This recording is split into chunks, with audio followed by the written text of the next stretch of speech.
like, Pilot? Mais oui, monsieur. Come in. Good evening, sir. Here is Miss Eyre. I'll let Miss Eyre be seated. Tea is ready, sir, as you ordered.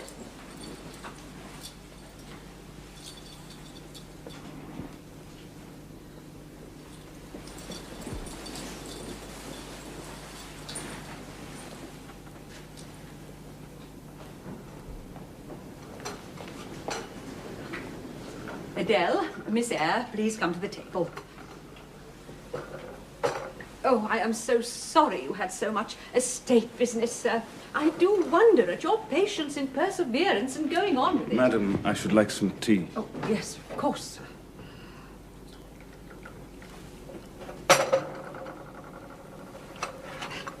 Will you pass Mr. Rochester's cup? Adele might perhaps spill it.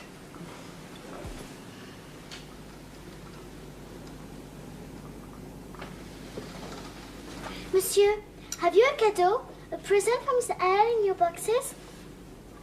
You expect a present, Miss Eyre? Are you fond of presents? I hardly know, sir. I have little experience of them. They are generally thought pleasant things. Generally thought. And what do you think? I'm a stranger, so I have done nothing to entitle me to one. Now, don't fall back on over-modesty. I've examined Adele and find you've taken great pains with her. She's not bright, she has no talents. Yet in a short while she's made much improvement. Sir, you have given me my cadeau, praise in my pupil's progress.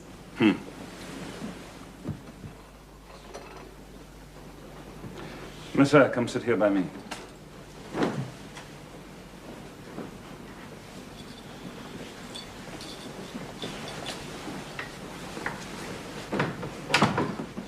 You've been resident in my house 3 months. Yes, sir. And you come from a charitable institution. How long were you there? 8 years, sir. 8 years? You must be tenacious of life. No wonder you've rather the look of another world. When you came upon me in Hay Lane last night, I thought unaccountably of fairy tales. Who are your parents? I have none, sir. Nor ever had, I suppose. Do you remember them? No, sir. I thought not. So, you were out waiting for your people in that lane. For whom, sir? For the men in green. The men in green all forsook England 100 years ago. The moon will never shine on their revels more. Who recommended you to come here? I advertised, and Mrs. Fairfax answered my advertisement. Yes, and I am daily thankful of my choice. Don't trouble yourself to give her a character. I shall judge for myself. She began by felling my horse. Sir? She bewitched my horse. Miss Eyre, you seen much society? None. Outside Lowood, now this house, sir. You read much? Only such books as came in my way. You've lived the life of a nun. No doubt you're well drilled in religious forms. Brocklehurst, do I understand that Rex Lowood is a parson, is he not? Yes, sir. And you girls probably worshipped him. As a convent full of novices would worship their father. No, sir. You're very cool. No. What, a convent full of novices not worship their priest? I disliked Mr. Brocklehurst. He was a harsh man, at once pompous and meddling. What age were you when you went to Lowood? About 10, sir. You're now then 18. Yes, sir. Arithmetic, you see, is useful. Without it, I should hardly have been able to guess your age. What do you learn at Lowood? Can you play? Little. That is the established answer. Go into the library. I mean, if you please, Miss Eyre. Excuse my tone of command. I'm used to say do this and it is done. I cannot alter my customary habits for one new inmate. Go then into the library. Take a candle with you, sit down at the piano, and play a tune. Very well, sir.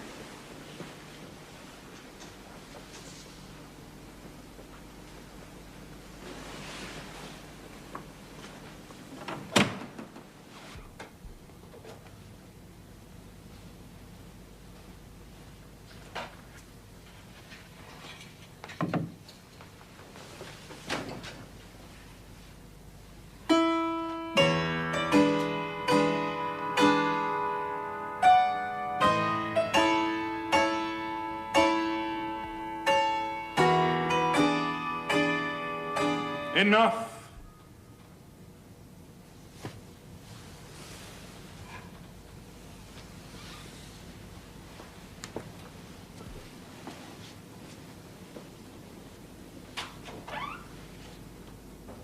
You play a little, I see. Like any other English schoolgirl.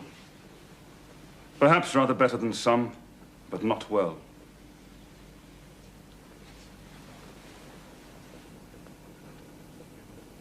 Adele showed me some sketches this morning, which she said were yours. They're on the table. Bring them.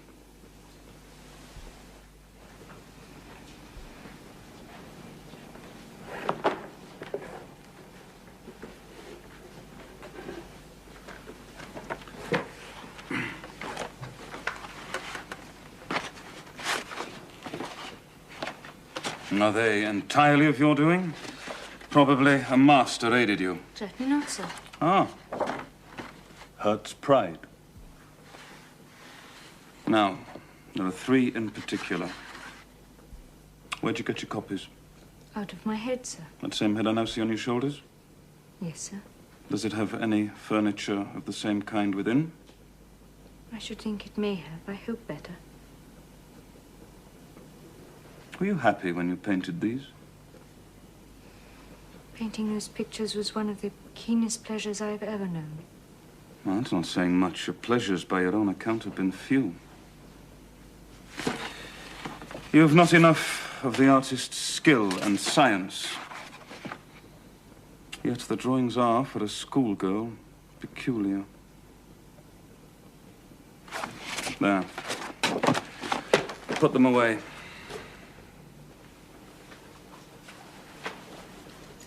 It's 9 o'clock. What are you about, Miss Eyre, to keep Adele up so long? Take her to bed.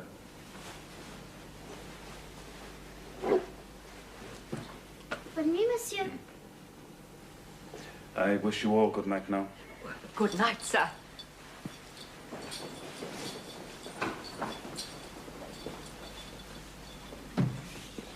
Good night, sir.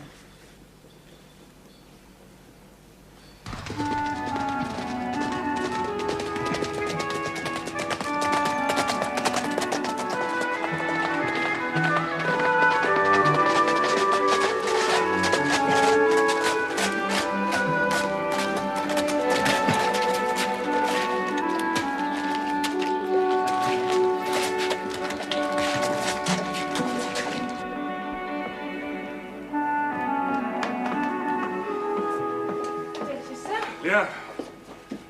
I trust you enjoyed your ride, sir.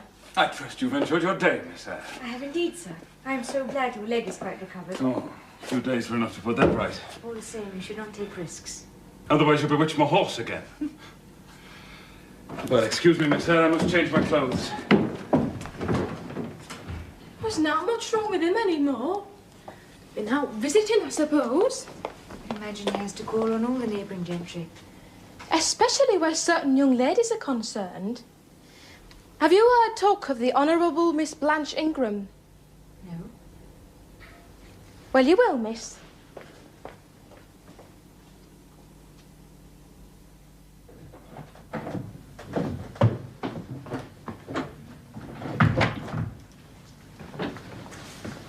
Good morning, Mr. Rochester.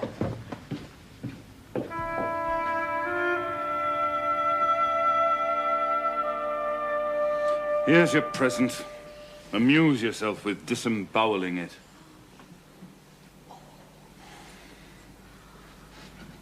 Is that Miss Eyre?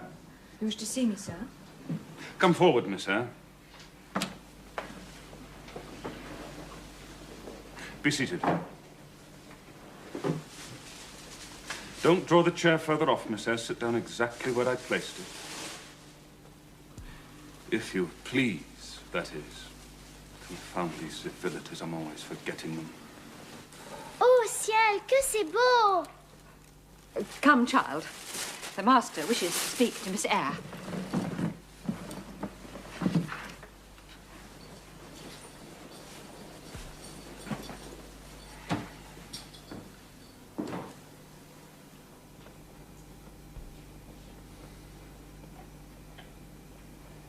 You examine me, Miss Eyre. you find me handsome? No, sir. By my word, there is something singular about you. You have the air of a little nun. Quaint, quiet, grave, and simple, with your arms before you and your eyes generally bent on the carpet. Except, by the by, when they're directed piercingly to my face. As just now. And when one asks you a question, you rap out a brusque rejoinder. What do you mean by it? Sir, I beg your pardon. I was too plain. You were no such thing. Go on. What faults do you find with me, pray? I suppose of all my limbs and all my features, like any other man? Mr. Rochester, I intended no repartee. It was a blunder. Just so. And you shall be answerable for it. Now, Ma'am. Am I a fool? Far from it, sir. You might perhaps think me rude if I inquired in return whether you are a philanthropist. No, young lady, I am not in general a philanthropist. But I bear a conscience.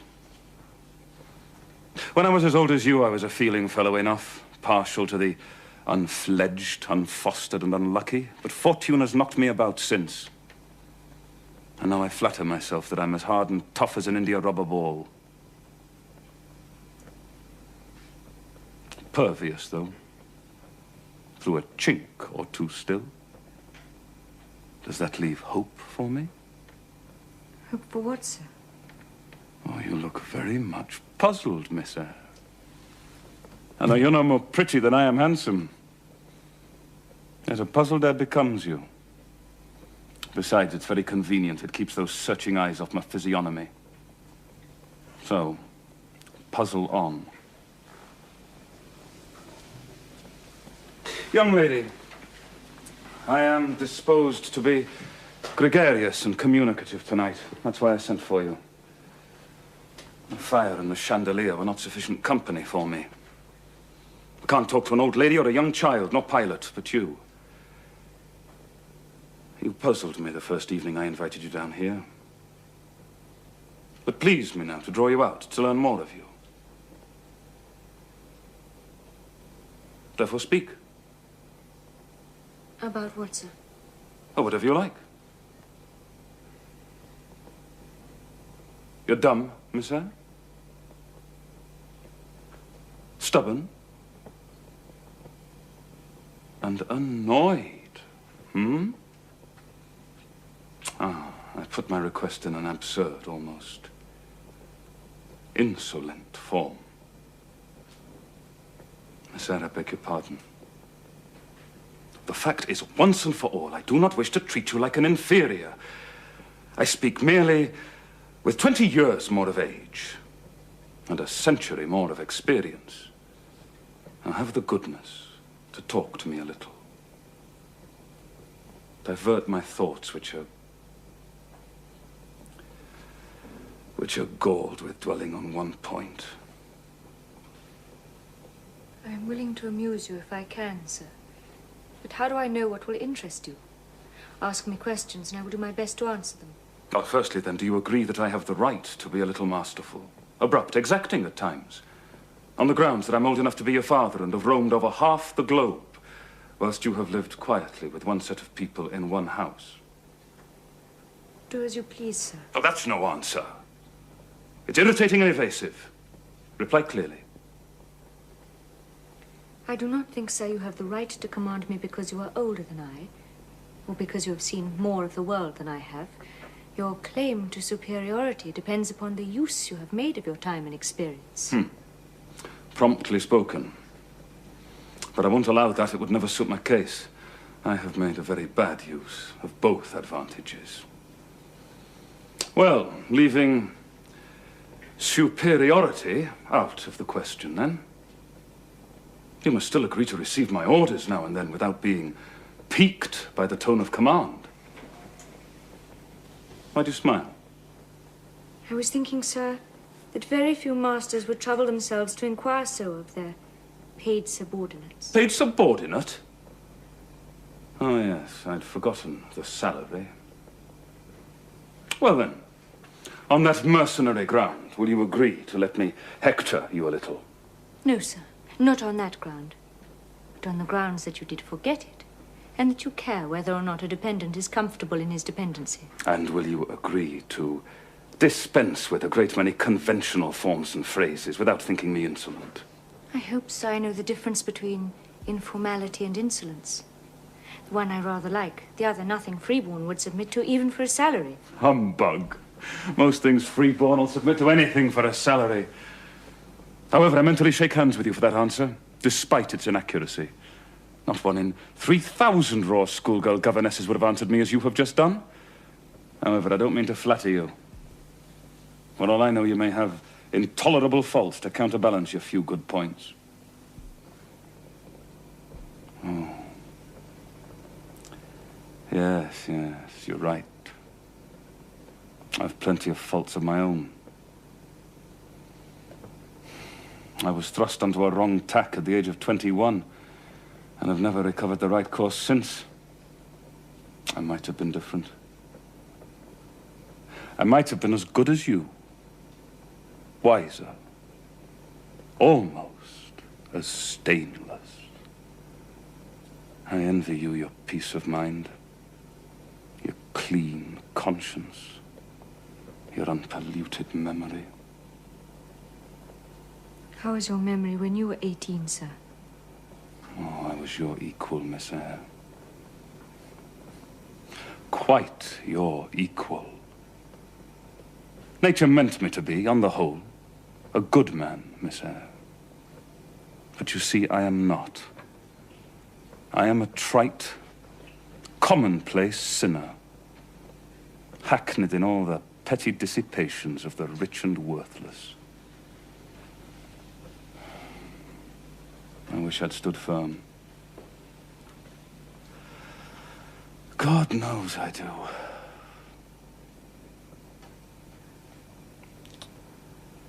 Dread remorse when you are tempted to err, Miss Eyre. Remorse is the poison of life. Repentance is said to be its cure, sir.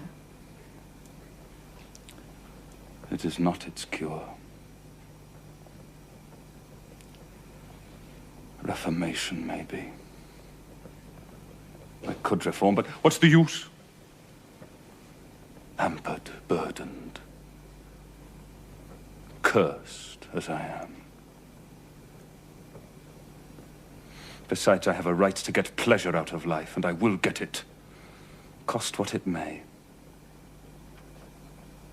Then you will degenerate still further, sir. Why should I?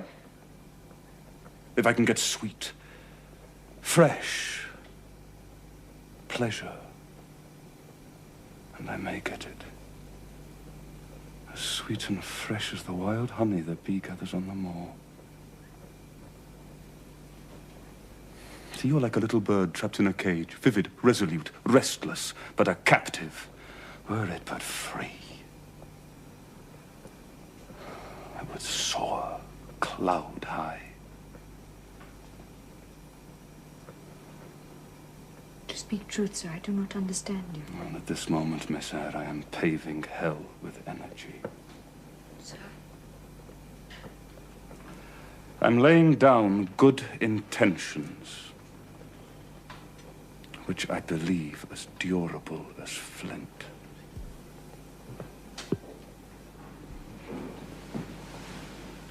Are you afraid of me because I talk like a sphinx?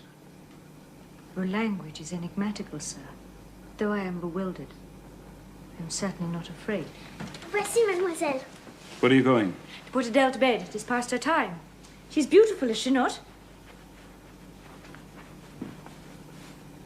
A miniature of her mother. The little seductress. Sir? Never mind, I shall explain someday.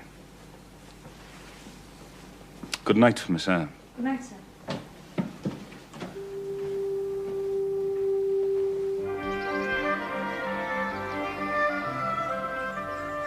Keep still, Adele. Keep still.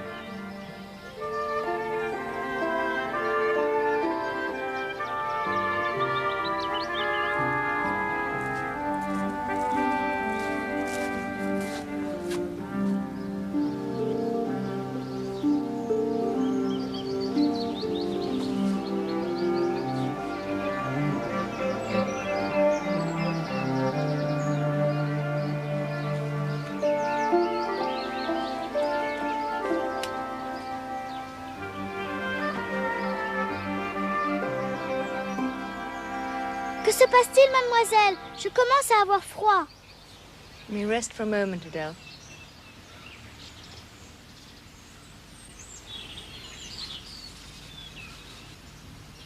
I promised you an explanation, Miss Eyre.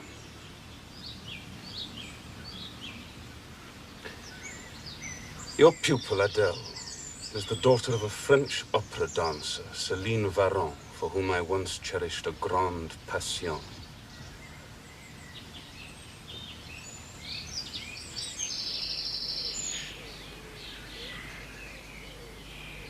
No reproof, Miss Eyre? No moral homily? No, sir.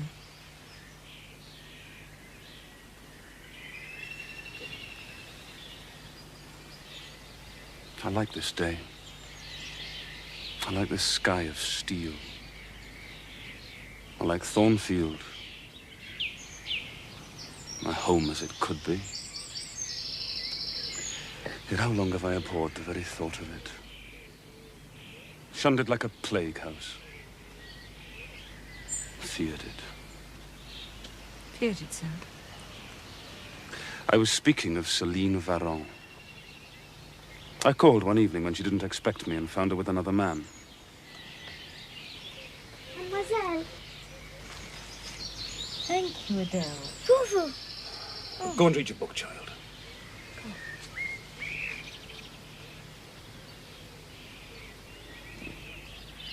He was a cavalry officer. A brainless and vicious youth. A woman that could betray me with such a rival was not worth contending for. I paid her off. You never felt jealousy, did you, Miss Eyre? No. Of course not. You never felt love. I'm so ignorant of the world. Perhaps I should have guessed at something of the sort.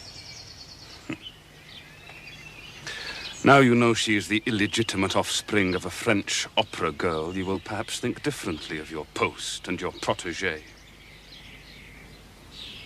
You'll be coming to me with notice you intend to leave, that you've found another position, that you beg me to look out for a new governess, No, sir. Adele is not answerable for either her mother's faults or yours. I have a regard for her. Now that I know she is in a sense parentless, forsaken by her mother and disowned by you, sir, I will cling even closer to her than before. Sir? Mr. Barrow, the agent's here, sir. He said you wish to see him at once. Yes, I do. Put him in the library.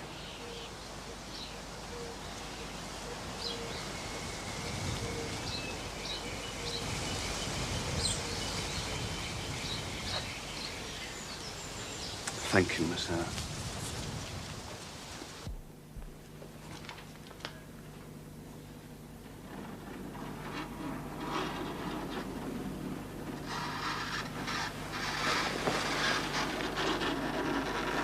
Who's there?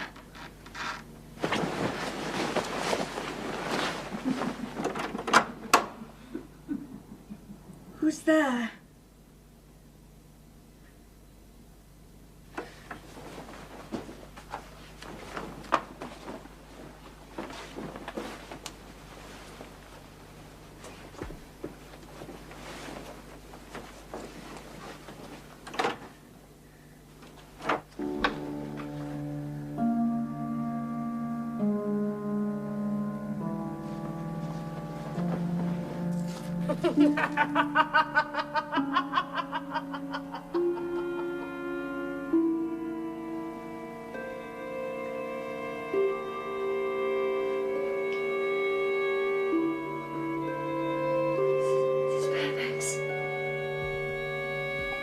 Fairfax.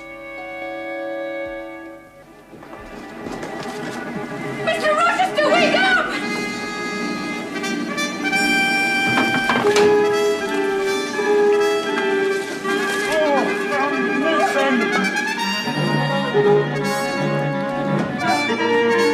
Put it out! Use the blanket.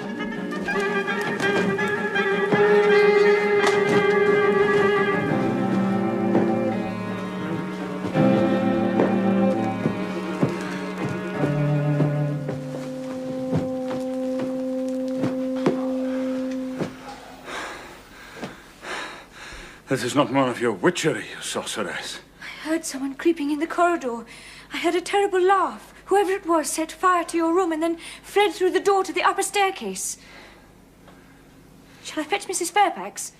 What the deuce for? What can she do before morning? Let her sleep. Here and John. You will wake no one. Here.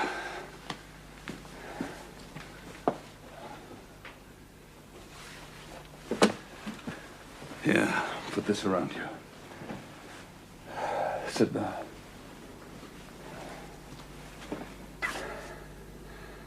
And stay where you are till I return. Don't move. And don't call anyone.